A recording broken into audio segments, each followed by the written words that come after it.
Class 10 के chapter 1 का section 4 में एक टॉपिक है यूनिफिकेशन ऑफ इटली, यानी इटली का एकीकरण। यानी इटली कैसे एक राष्ट्र राज्य बना, एक नेशन स्टेट बना, एक कंट्री बना। पिछली क्लास में जर्मनी के एक नेशन स्टेट बनने के बारे में बताए थे, आज इटली के बारे में बताएंगे। इटली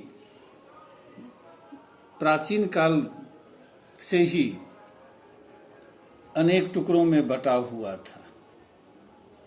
बीच बीच में जो है सो यह एकजुट हुआ, लेकिन लंबे समय तक यह डिवाइडेड था, टुकड़ों टुकड़ों फ्रेगमेंटेड था, टुकड़ों टुकड़ों में डिवाइडेड था। और इसका बहुत बड़ा कारण यह था कि इटली में बहुत सारे राज्य थे और इन राज्यों के बीच बहुत ज़्यादा जो है सो ईर्ष्या द्वेष की भावना थी। और इसका कारण यह था कि इन राज्यों के जो राजा महाराजा थे उनमें आपस में पटती नहीं थी, उनके बीच लड़ाइयाँ अक्सर होती रहती थी, जिसके कारण ऐसी परिस्थिति में इटली के लोगों के बीच राष्ट्रीयता की भावना, नेशनलिज्म की भावना, फीलिंग जो था डेवलप नहीं कर पाया।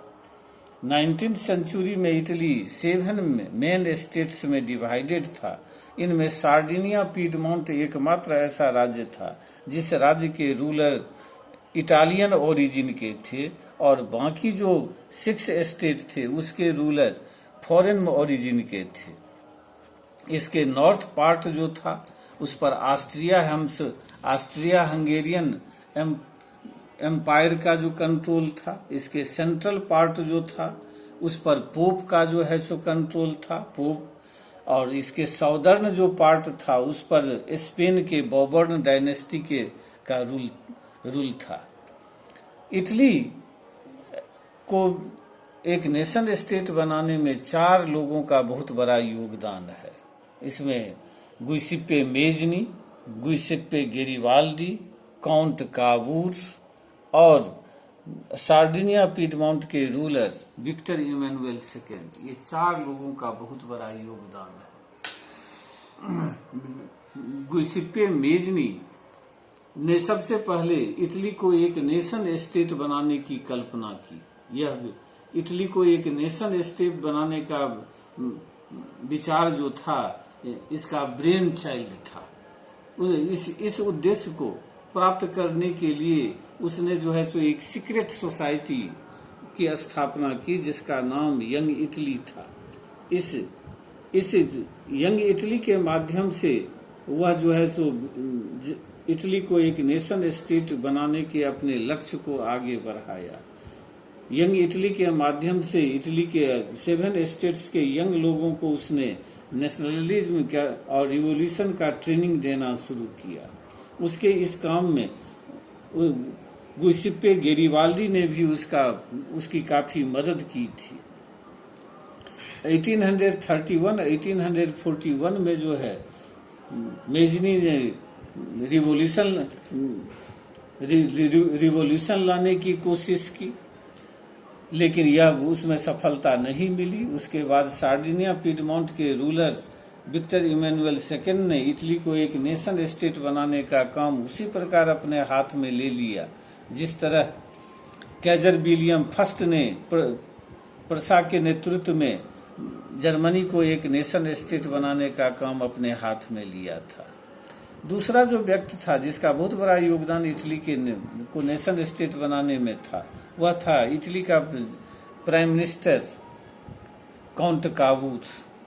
काबूर एक नोबल फैमिली से आता था, बड़ा ही टैक्टफुल डिप्लोमेटिक पॉलिसी उसने अपनाई। वह यह समझ गया कि जी इटली को एक नेशन स्टेट बनाना है तो बाहरी या विदेशी दूसरे देशों की मदद जो है सो जरूरी है।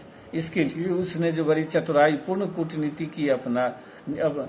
कूटनीति अपनाई और उसने फ्रांस के साथ एक गुप्त समझौता किया और इसके अंतर्गत यह फैसला किया गया कि यदि सार्डिनिया पीडमोंट और ऑस्ट्रिया के बीच लड़ाई होती है तो फ्रांस न्यूट्रल रहेगा, किसी की मदद नहीं करेगा। और इसके बाद उसने 1859 में सार्डिनिया पीडमोंट ने ऑस्ट्रिया पर अटैक किया, उसको हराया और ऑस्ट्रिया के कंट्रोल में जो सॉदर्न इटली था उसको आज़ाद करा करके सार्डिनिया पीडमोंट का उसको हिस्सा बनाया। तीसरा जो व्यक्ति था वह था गुइसेप्पे गैरिबाल्डी। इसका भी कंट्रीब्यूशन इटली को एक नेशन स्टेट बनाने में बहुत ज़्यादा है। यह बहुत बड़ा ऑर्गेनाइजर था, संगठनकर्ता था। 1860 में इसके द्वारा इसके द्वारा बनाए गए रेड शर्ट नाम के वॉलंटियर ऑर्गेनाइजेशन के जो मेंबर थे, जो ट्रूप थे, उसने जो है सो ऑस्ट्रिया पर अटैक किया और उसको हराया और नेपल्स और सिसिली नाम के इटली के इलाके को आज़ाद करा करके सार्डिनिया पीडमोंट में शामिल कराया। और इस तरह इटली के यूनिफिकेशन का ज़्यादातर काम हो चुका था। सिर्फ आप पेपल राज था, यानी पोप के कंट्रोल में जो स्टेट सेंट्रल पार्ट था वह बच गया था।